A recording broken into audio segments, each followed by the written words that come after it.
নমস্কার বন্ধুরা, ব্রততিস কিচেনে আপনাদের সকলকে অনেক অনেক স্বাগত। আজকে আমি যে রেসিপিটা নিয়ে চলে এসেছি সেটা হলো বোয়াল মাছের রসা। তো চলুন দেখে নেই আমি কিভাবে তৈরি করলাম এই বোয়াল মাছের রসা। বন্ধুরা, একটাই অনুরোধ, আপনারা কিন্তু ভিডিওটা প্রথম থেকে শেষ অবধি অতি অবশ্যই দেখবেন। বোয়াল মাছের রসা বানানোর জন্য এখানে আমি বোয়াল মাছ নিয়ে নিয়েছি।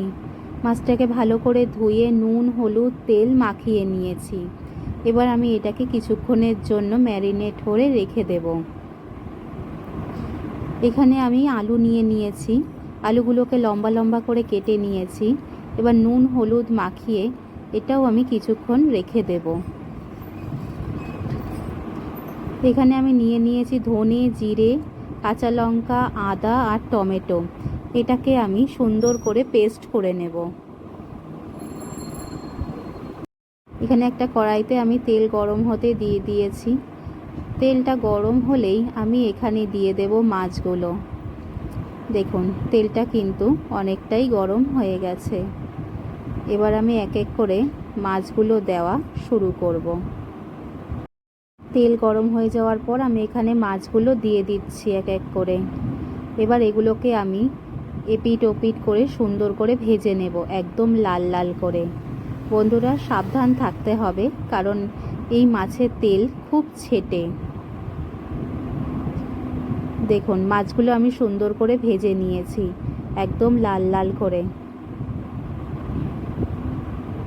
এবার ওই তেলের মধ্যেই আমি দিয়ে দিচ্ছি কটা সাদা জিরে, আর সাদা জিরেটা একটু ভাজা ভাজা হয়ে এসছে। এরপর আমি দিয়ে দিচ্ছি একটা শুকনো লঙ্কা আর একটা তেজপাতা। এটা দিয়ে আমি সুন্দর ভাজা ভাজা মতন করে নেব। এরপর আমি এর মধ্যে দিয়ে দেব সামান্য একটু চিনি। চিনি দিলে কিন্তু মশলার কালারটা খুব ভালো হয়। এবার আমি এগুলোকে একটু নেড়ে নেব।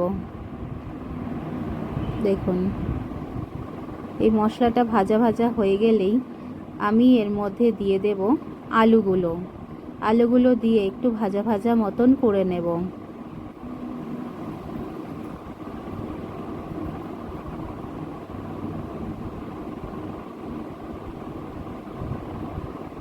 দেখুন, আলুগুলো একটু ভাজা ভাজা মতন হয়ে গেছে।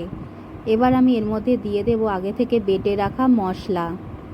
এটা দিয়ে আমি সুন্দর করে কষিয়ে নেব।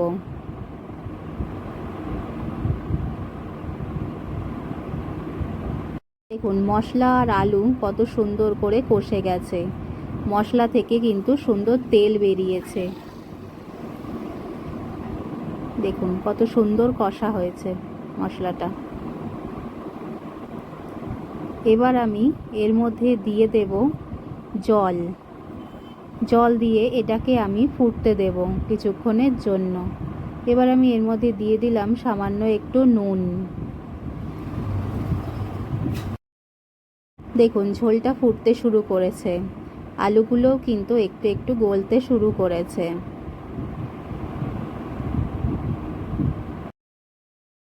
এবার আমি এর মধ্যে দিয়ে দেব আগে থেকে ভেজে রাখা মাছগুলো। দেখুন, এক এক করে আমি মাছগুলো সব এর মধ্যে দিয়ে দিচ্ছি।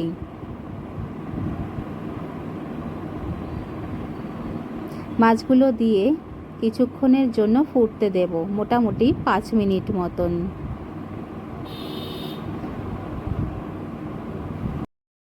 ফিরে এলাম 5 মিনিট পরে। দেখুন কত সুন্দর ঝোলটা ফুটে গেছে। এবার আমি এর উপর দিয়ে দিচ্ছি গরম মশলা। গরম মশলাটা দিলে স্বাদ কিন্তু দ্বিগুণ হয়ে যায়। ব্যাস, তাহলেই কিন্তু রেডি হয়ে গেল বোয়াল মাছের রসা। দেখুন কত সুন্দর হয়েছে। আমার ভিডিওটা ভালো লাগলে লাইক, শেয়ার, সাবস্ক্রাইব অতি অবশ্যই করবেন। ধন্যবাদ।